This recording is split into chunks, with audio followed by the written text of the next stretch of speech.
composition d'isométrie, suite.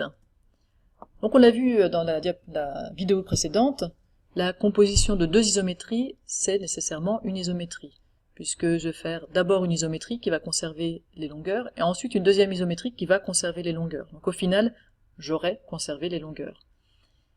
Ce qui veut dire que si je prends un tableau comme ça à double entrée, avec mes 4 isométries, je les connais, je vous rappelle, il n'y en a que 4, d'un côté mes 4 isométries de l'autre, et puis que je m'intéresse à toutes les possibilités de faire T1 rond T2, eh bien toutes les cases vont être remplies par une des 4 isométries.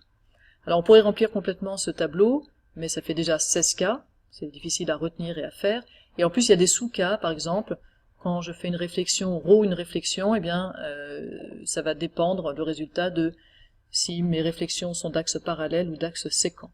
Donc on va pas s'amuser à remplir tout ce tableau, mais je voudrais vous donner quelques cas qui sont importants, et puis vous donner quelques pistes pour trouver dans le cas général quelle isométrie va être le résultat de la composition de deux isométries.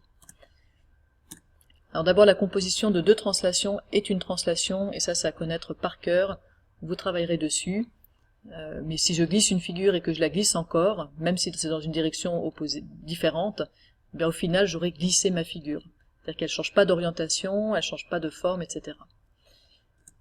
La composition d'une translation et d'une rotation est une rotation, on l'avait vu dans la vidéo précédente, mais on peut déjà réfléchir un peu. Une translation, ça conserve le sens de la figure, la rotation aussi. Donc au final, une translation et une rotation, si je fais une translation et une rotation, je vais de toute façon avoir quelque chose qui est dans le même sens, donc c'est soit une rotation, soit une translation. Et le fait d'avoir tourné, je suis plus orienté de la même manière, donc c'est forcément le résultat doit être une rotation.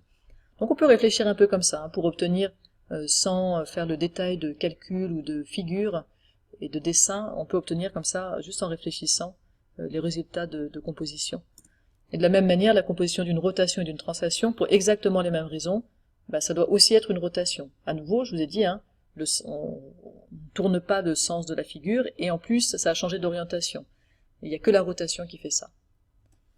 Maintenant, la composition de deux réflexions. Alors, je vous laisse réfléchir un peu.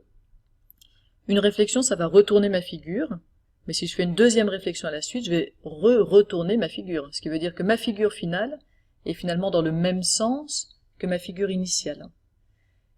Si mes deux figures sont dans le même sens, l'isométrie qui est en jeu, c'est soit une rotation, soit une translation.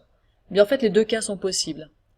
Si mes deux axes sont parallèles, vous voyez que vous pouvez imaginer, faites le dessin, je retourne ma figure mais je garde la même orientation, et je retourne ma figure en gardant encore la même orientation. Donc finalement ma figure a glissé entre les deux.